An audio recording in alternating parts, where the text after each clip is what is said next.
I'd like you to come with me to Calvary this morning and look up at the middle cross. Who is that hanging there?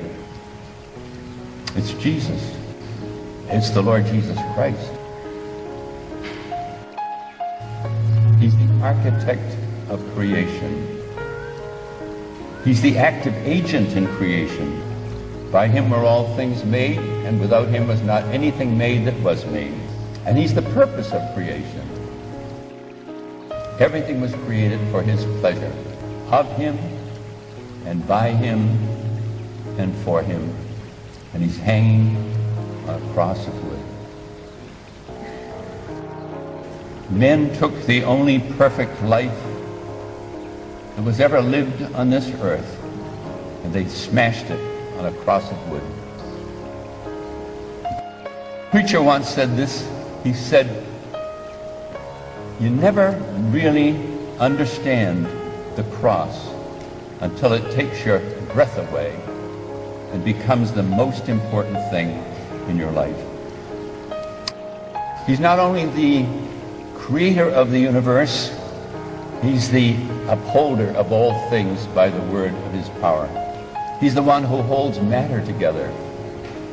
He's the one who gives you that breath you're breathing right now. And he's hanging on a cross of wood. Wonderful, wonderful Jesus. He's the one who made the starry skies. Can greater wonder be that he who built the starry skies once bled and died for me? That one who's hanging there on the middle cross is the omniscient one. He knows everything. There isn't anything he doesn't know. He knows the eternal story of every grain of sand. He knows every cell in your body. That's wonderful, isn't it? It's too wonderful for me to even take it in. He knows all the stars and he calls them all by name, and he heals the brokenhearted. Amazing to think that he, the Lord of life and glory, is hanging there in the middle cross. You never really do appreciate the cross until it takes your breath away and becomes the most important thing in your life. The one hanging there in the middle cross is the omnipotent one. He's the one who has all power, the omnipotent one. He's the one who created all things by a word. He just spoke a word and they came into being. And his hands and feet are bound by nails. The one on the middle cross is the one who inhabits eternity. That's an amazing thought. I cannot understand eternity. Yet here is one who inhabits eternity. Isaiah says that the train of his glory fills the temple. Makes you think of a bride with her beautiful garment and the train behind her garment. What would it be if the train of her wedding dress filled the cathedral? If the train of his glory is that great, how great is the glory thereof? He is the one of whom Isaiah said he's wonderful. That is his name. It's not an adjective, it's a noun.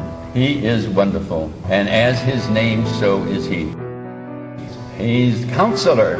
He's Mighty God. He's the Father of eternity. He's the Prince of Peace.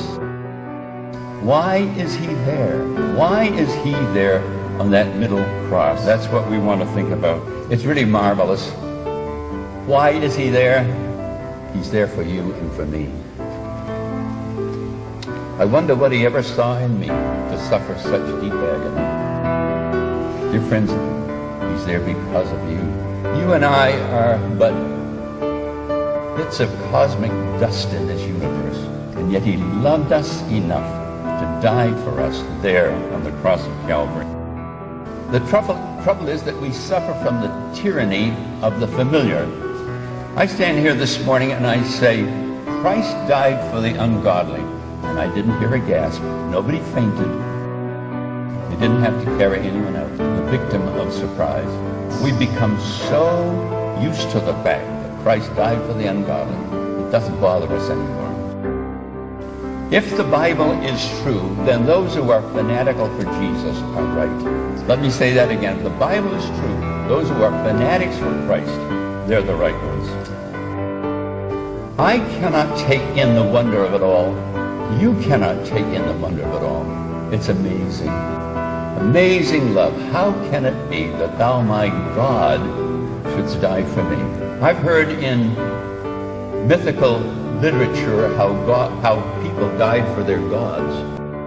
But never before have I heard of a God who died for his people. That's what you have at Calvary. You have Christ, the Son of God, dying for you and for me.